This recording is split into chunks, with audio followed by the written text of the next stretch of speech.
产厂商这一年有体验对标苹果的，有质感对标苹果的，有功能吊打苹果的，对得起那4个字。但把改名当成噱头的。不用担心。对了，它的电池有7500毫安时。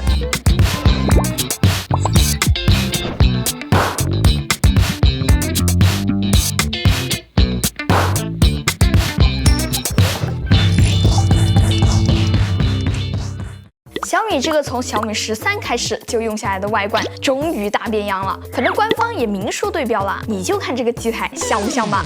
不过小米反而这一次是道德高地啊！人4年前11 Ultra 的时候就已经是这样了。今年高兴，我 call back 一下，把11 Ultra 的屏幕直接扩大到整个背面。多出来的镜头、闪光灯、传感器占屏幕位置的，通通给我下去，这就留出来了一个面积相当可观的操作区域，尺寸甚至能对标上一些竖折叠的外屏。这个背屏严格来说不算新东西，我以前用过魅族 Pro 7 Plus， 当时的那个效果一言难尽。双瞳如小窗，加紧光丽丽。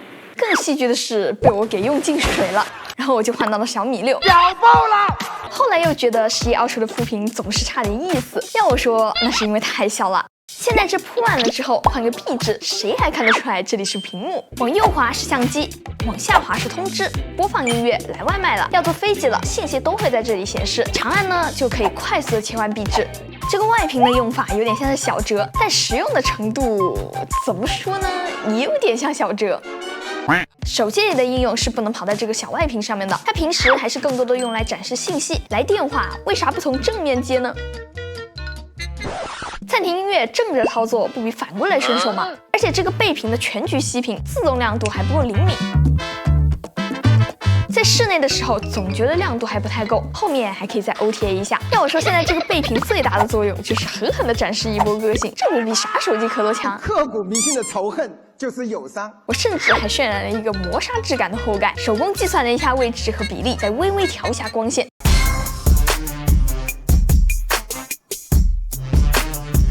这个安卓版17 Pro Max 的效果怎么说？在这一点上，小米把壁纸又给玩出花了，效果非常的炸裂。我本来就觉得小米 AI 壁纸是真的很好使，现在又升级了。这个呢是原图，这个是 AI 出来的动态。最关键的是，这一次的 AI 会理解图片里面的信息了。猫猫睡觉可爱捏，狗狗来戳戳你，这只公仔也可以动起来。玩具总动员是吧？就是有点欢乐谷了哈。更好玩的是 AI 的想象力还会结合手里面的道具，如果身边有球，猫猫就会玩球。哎，噔噔。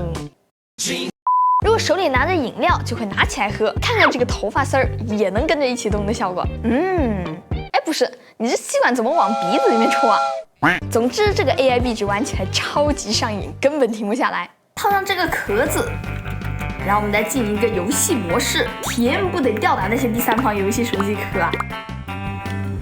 按早了，要把自己卷死在里面了。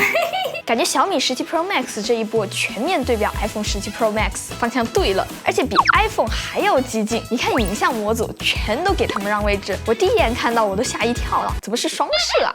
嘿，其实超广角在这里，看起来跟旁边的传感器几乎一样大，搞得我都要怀疑这真的不是从小米眼镜上面抠下来的吗？一看卢伟冰微博，我们这一台小米17 Pro Max 可是小米眼中的巅峰科技影像旗舰，这小不点们真能行吗？哎，你别说，如行，主摄画质确实有点东西啊，动态范围也照顾到了。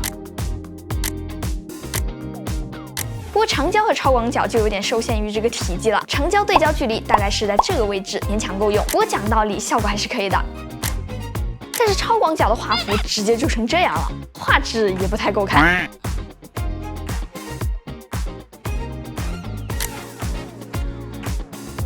好消息是，小手手正常握的话不会出镜，居然有自动对焦，空间魔法是吧？原谅你了。哇，价格发布了，6000块钱，这都要赶上 Ultra 了。这一代小米澎湃 OS 更要全面对标 iPhone 了，只是这个方式我是完全没有想到啊！你看这个跑在 iPhone 上面的微信，居然是小米手机的投屏。现在暂时还只支持微信和 QQ， 但未来要是能够直接完整的投屏，我也不意外啊！这真的是太离谱了。现在完整的这个流程是小米手机收到信息 ，iPhone 上面同步信息，然后点开来就能展开小米手机的投屏，操作安卓微信来回复。这不知道你们有没有看过同甘共苦，反正我是觉得有那味儿了。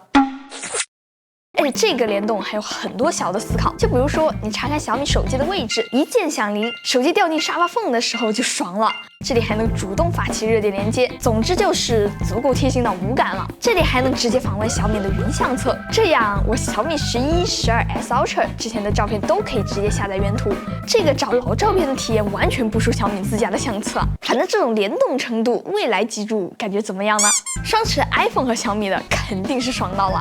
而且不知道是故意的还是不小心的，小米往手机里面塞进去了一点液态玻璃。如果只是零星点缀一下的话，我觉得液态玻璃还是蛮好看的。澎湃的流畅程度不能说看起 iOS 吧，毕竟26其实也蛮卡的。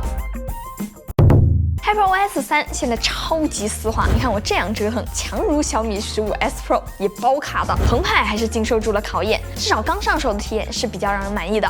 让我们来猜猜看，它能坚持流畅多久？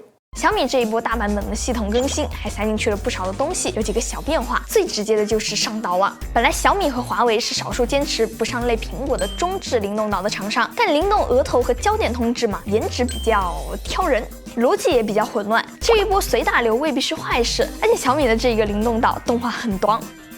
有的岛还可以上手拖出个小窗来，而且因为后台播放的时候接入的是系统控件，所以能直接的投屏，后台播放视频也是可以上岛的。更关键的是，它能给 B 站视频点赞，你懂我意思吧？这一代小米的硬件还是很有竞争力的。按照惯例，首发第5代骁龙8至尊，游戏性能甚至把半代领先的玄界OE都甩在了后面。原神里的帧率更稳，在明朝里同样的功耗，帧数更高，表现还是很稳的。屏幕亮度就是正常旗舰水平，但这一代续航看起来是真占未来。快充100瓦的同时，电池猛猛拉大到了7500毫安时。小米这个电池大的离谱啊！我给大家跑了一下测试，同样条件打2个钟的原神，小米17 Pro Max 续航还是很强的。这么大的电池，讲真，不打算搞个更高功率的外放电吗？已经能够闻到今年手机电池竞争的火药味了，估计明年就能见到8、9千毫安时电池的直板旗舰了。未来如果有大电池折叠，应该也能比现在好用不少。先不说改名这事儿，科技旗舰本来也不应该只是一个装载新芯片的盒子，谁会拒绝一台好玩的手机呢？我觉得小米17 Pro Max 是有竞争力挖 iPhone 用户的墙角的。只要 HyperOS 坚持住口碑，好好做优化，起码现在小米的努力大家都能看得到。今年的旗舰之争，没想到已经提前到9月份了，安卓旗舰们要开始和苹果同台竞争了。可别忘了年底还有 Mate 80，今年的旗舰机要选哪一台呢？你们心里有答案了吗？ OK， 那么这期视频到这里就结束了。如果这期视频对你有所帮助的话，记得给我点赞、3连关注哦，这对我来说非常重要。那我是Tilly，咱们下期再见吧，拜拜。